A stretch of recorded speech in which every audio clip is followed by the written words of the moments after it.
السلام عليكم ورحمة الله تعالى وبركاته. مرحبا بكم في فيديو جديد. في هذا الفيديو غادي نشوفوا كيفاش اشرف حكيمي ابهر العالم وهو كيفطر قبل المباراة ديالو اللي كانت مع باريس سان جيرمان، وغادي نشوفوا كذلك شنو قالت الصحافة العالمية على نايف اكرد بعد ما سجل ذاك الهدف العالمي مؤخرا هو مع الفرقة ديالو. هادشي كامل ان شاء الله غادي نشوفوه في الفيديو هذا، ولكن قبل ما نبداو لك شي اول مرة كتشاهدني ما عليك الا تضغط على هذاك الزر ديال الاشتراك ولايك لهذا الفيديو هذا باش تشجعنا نزيدو نشرو بزاف ديال الفيديوهات ان شاء الله. بلا ما نطولكم بزاف يلا نمشيو نشوفوا اللقطات ديال اشرف حكيمي وهو كيفطر قبل ما يبدا المباراة ديالو مع باريس سان جيرمان.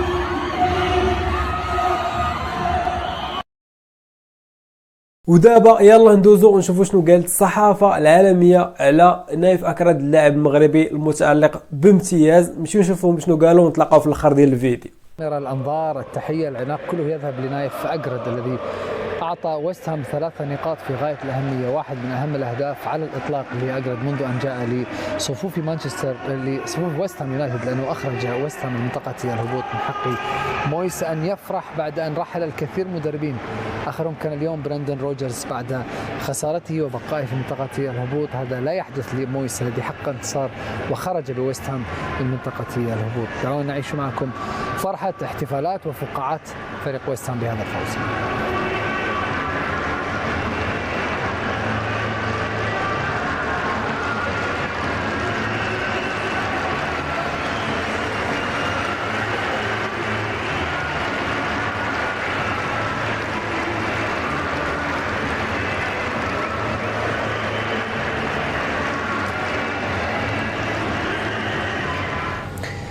هكذا إذن فاز ويست هام الذي كان في المرتبة 19 قبل الأخيرة قبل هذه المباراة على صاحب المركز الأخير ساوثهامبتون، وحقق 3 نقاط أخرجته تماما من منطقة الهبوط، بل أنها قفزت بفريق ويست هام إلى المرتبة 14 ب 27 نقطة بهدف للنجم المغربي نايف اكرد.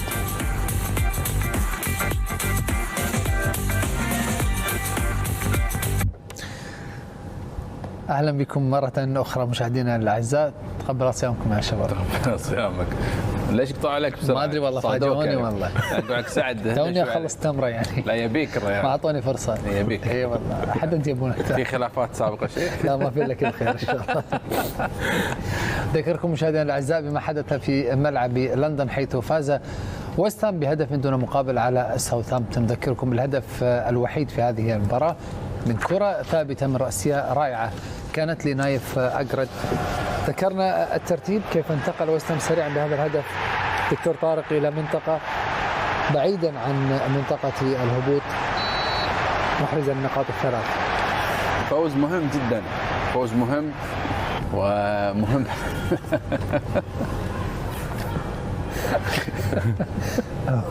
هو مهم جدا فعلا.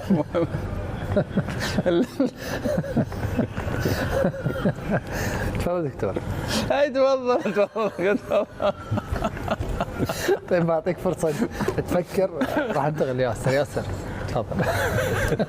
فوز مهم لويست هام وكان يحتاج يعني هذه 3 نقاط بالنسبه له. يعني تكلمنا قبل انه صعوبه هذا الموسم بالنسبه الدوري الانجليزي هي في تقارب النقاط، وان 3 نقاط ممكن تنقلك خارج في مناطق الوسط في منطقه الدفء، و3 نقاط تخسرها قد يعني تضعك في ضمن مذيله الترتيب. هدف جميل جدا صراحه من نايف اكرد، وكنا خايفين صراحه انه الفار يحرم نايف اكرد من هذا الهدف يعني، واحنا سعيدين جدا لاعبتنا يعني العرب في تسجيلهم وتواجدهم وفرض وجودهم في مثل هذه الدوريات الكبرى يعني. موسم تاريخي للكرة المغربية على مستوى منتخب، النتائج، الفوز على البرازيل، نصف نهائي كأس عالم، تألق اللاعبين المغاربة في الكرة الأوروبية. بالضبط. هم رفعوا يعني سقف الطموحات الآن علينا وعلى كل العرب، وكذلك على انفسهم. يعني احنا لن تقبل يعني اقل من هذا المستوى يعني اللي شفته. يعني اللي حصل في كاس العالم لم يكن يعني صدفه، واثبتوه بعد الفوز الاخير على منتخب البرازيل يعني. فاتمنى لهم ان شاء الله التوفيق دائما وتشريفنا يعني في المحافل الكبرى زي ما تعودنا من المنتخب المغربي او حتى لاعبينا العرب في الدوريات العالميه.